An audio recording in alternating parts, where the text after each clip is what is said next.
This poem is drawn from Nature's Flow by teacher Myung, page 160. Cunning.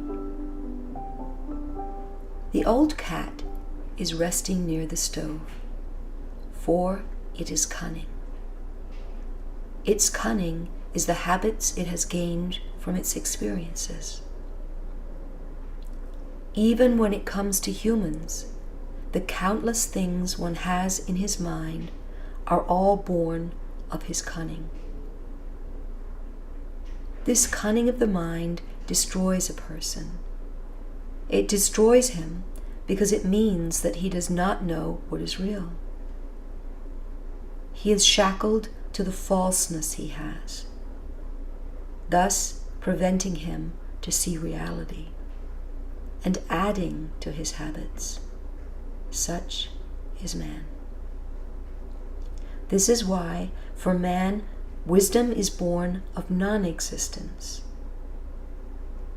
and why he will only be able to see everything when he is completely absent of mind.